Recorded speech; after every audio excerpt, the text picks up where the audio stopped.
Hello, everyone. I'm Captain Foley, and welcome back to Trekyards Originals, where we take one of your fan-designed ships and bring it to life. That's right. Welcome back, everyone. I'm Commander Cockins, and today we have a very interesting design to look at. Not only because it is cool, but because it spawned an entire timeline, continuity, entire universe, and this is the first bit of that. Yeah, there will be some interesting things to learn for sure, as the ship's designer is quite meticulous and detailed and has created a universe for this ship to inhabit. But before we jump into all of the specifics, let me take this opportunity to introduce you all to the very talented and creative David Bissig. Hello, everybody. I'm David Bissig. I love to build and design ships. My primary modeling tools are Maya. I like to use my military experience to incorporate a level of realism into my Trek designs. I've been watching Trekyards for a while now. I love supporting these guys, and it's a huge honor to be here and to have my ship on Trekyards to show the audience. Yeah, and it's an honor for you to be able to bring this with us, bring it to the audience, and share it with people who obviously love ships. And I think your sort of designs, you can see the detail put in, and I think people will enjoy. The USS Atarial is a Discovery class, not that Discovery, long-range light combat support ship that was launched on December 3rd, 2155. Later in the service life of the vessel, this class would be relegated to an in-system security and trade lane patrol function. Having a length of 188 meters, height of 26.5 meters, and a width of 58 meters, this craft had a crew complement of anywhere from 100 to 130 personnel, depending on mission parameters. The ship had a supply reserve of 2 months' worth of food, water, and materials for a crew of 130 people. In an emergency, the evacuation limit was 250 additional personnel. The ship was manufactured by the Dyson Yoyodyne Corporation, and a total of, get this, 1,256 were built between the years 2155 and 2162. That's really impressive. During the ship's service history, a total of 271 were lost. The number still in service in 2190 included 484 serving in Starfleet and 236 taking up roles as security and patrol ships being utilized by various planetary security forces. Armaments included 5 TCP single-barrel phaser turrets, 2 Mark II photon torpedo tubes with a total of 32 warheads on board, 4 CMZ-7 counter-battery fire systems containing 80 within the fire tubes and an additional 40 for resupply within the ship's storage holds. Defensive measures consisted of a Federation standard type DSS-4 deflector shield system. The ships were also equipped with 2 Mark VII shuttle pods as well as 2 Class C worker bees as auxiliary craft. The ship sported 2 Type CW4 nacelle drive units as of the year 2174, which provided a top speed of warp 6.8 for 12 hours or a sustainable max cruising speed of warp 5.8. Emergency speed was rated at warp 7.1 for a 1-hour burst. However, this would likely fuse or completely fry the entire dilithium matrix and warp coil conduits and would require extensive repairs or complete system replacement at a starbase to fix. The Discovery-class ship started life as a failed design pitch from the Dyson Yoyodyne Company in the 2140s on Earth. At the time, Dyson Yoyodyne, or DY, had well established itself as a leader in sublight ship design and manufacturing, with thousands of its sublight ships in use around the solar system by the 2140s. The company's newly minted and rather young CEO, William Morris, had wished to break into the warp drive market, and the Discovery project was his plan to do so. DY wished to help usher in a new age of colonization by manufacturing cheap, modular, warp-capable colonization ships reminiscent of the Oregon wagons of Earth's far past. Taking the infamous SS Conestoga as the basis for the design, Morris wanted DY to be at the forefront of the final frontier. As construction began on the first prototype in early 2141, Morris began to face the first of many challenges to his Discovery project. Chief among them being that the United Earth Space Probe Agency exclusively held the right and ability to issue permits for warp starship construction. This meant without a EU SPA permit, Morris would not be able to legally build a warp-capable ship, nor get his hands on the technology he needed to do so. While private companies in the past had given such permits, none of them were intended for mass production, and none of them were for consumer colony ships. After much debate, the United Earth Space Probe Agency ultimately refused DY's request for a warp drive permit. Among the many reasons cited for its rejection was that the United Earth government was very wary of a repeat of the Terra Nova incident of the 2070s. A small modular colony ship left Earth on a 9-year mission to Terra Nova to establish a colony. The situation took a turn for the worse as relations quickly soured and spiraled out of control before the colony cut off all contact with Earth and went silent, fearing the possibilities of hostilities and the state of Earth during the post-apocalyptic horrors of the 2070s. No Vulcan ships were ever sent to investigate.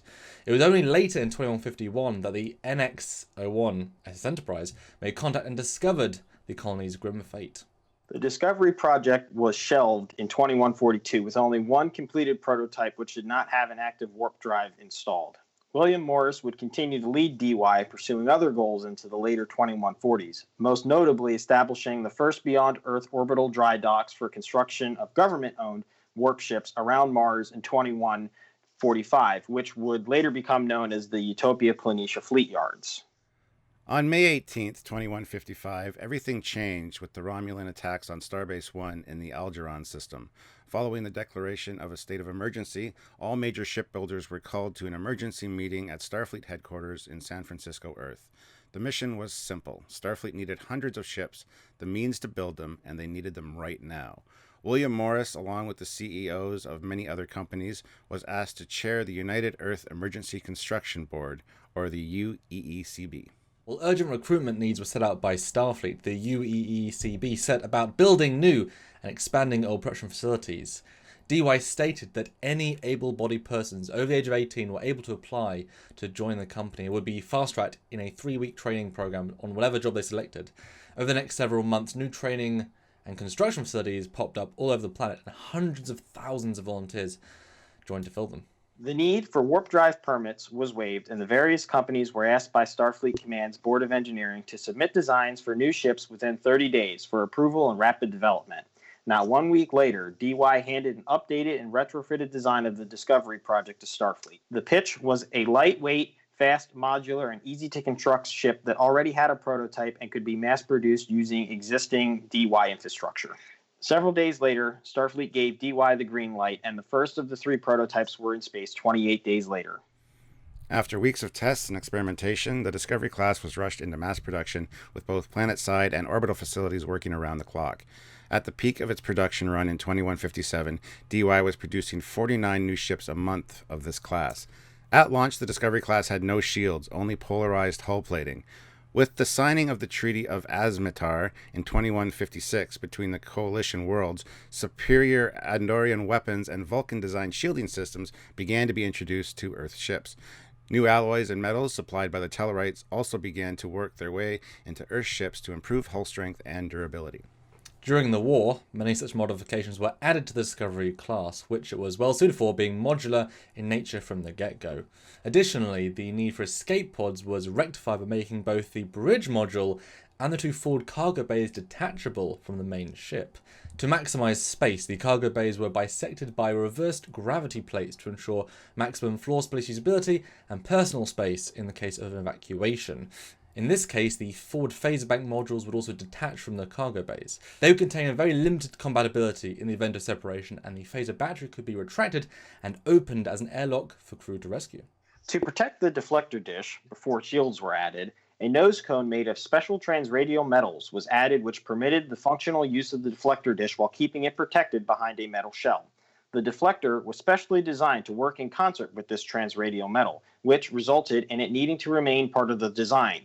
Later Starfleet ships would abandon this design theory in favor of more energy-efficient methods which utilized more conventional protection systems. At launch, the Discovery class was a Warp Force ship. It utilized a modified version of the engine seen on the Franklin class, launched in 2143.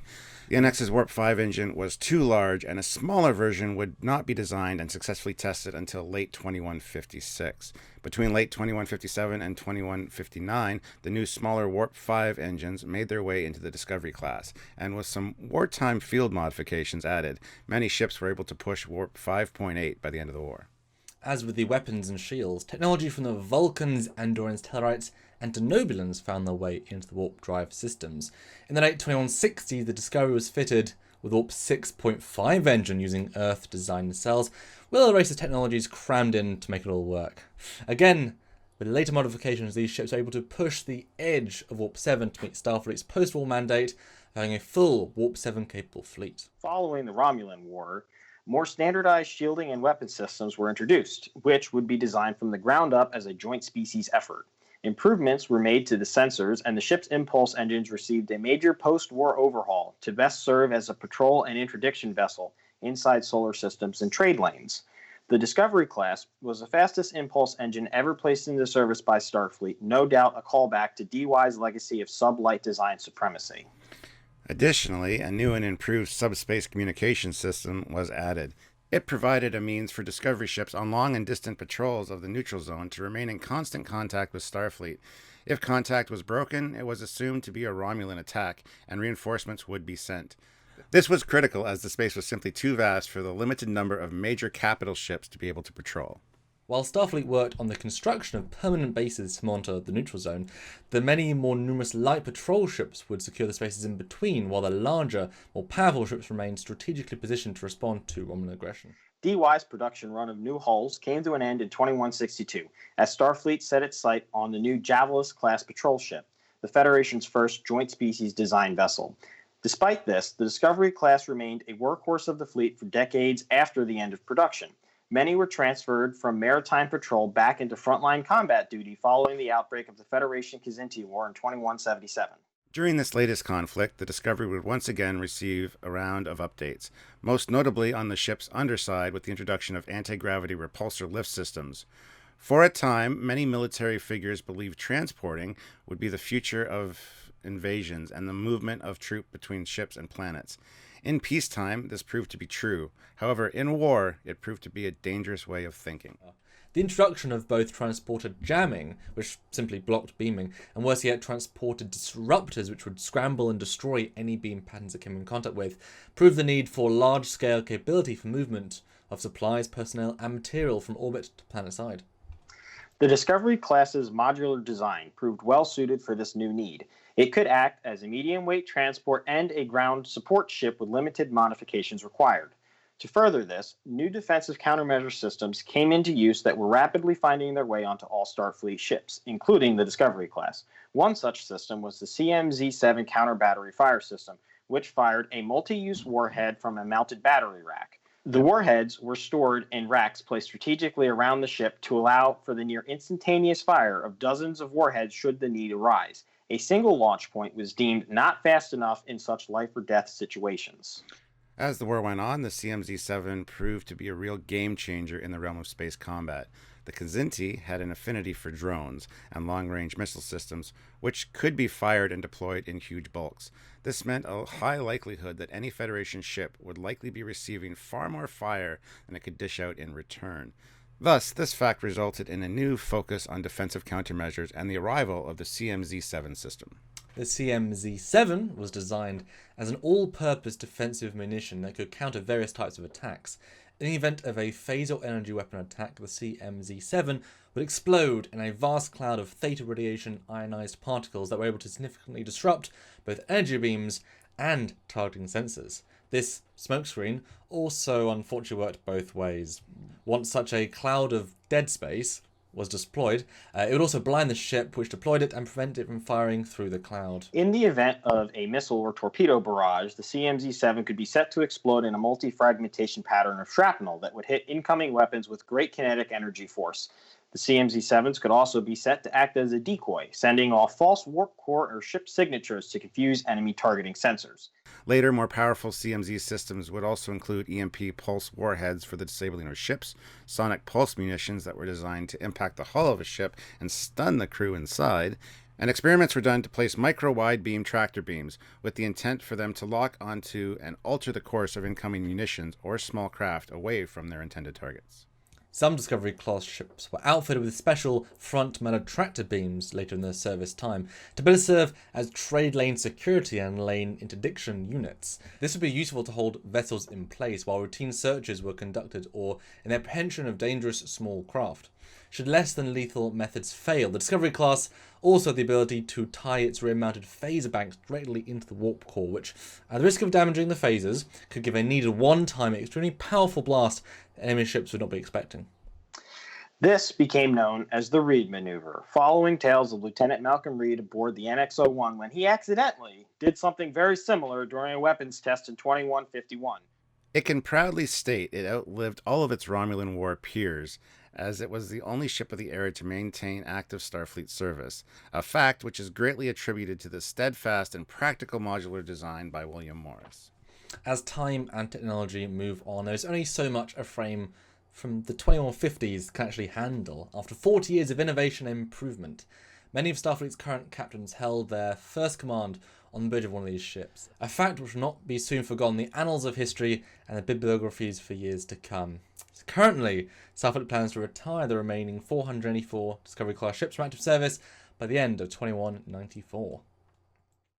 That is this week's Trekyards done and dusted. Next week, we've got another great part. Yes, the continuation next week. Tune in. So 7 days and just click on that link. So we'll see you then. See you then, guys.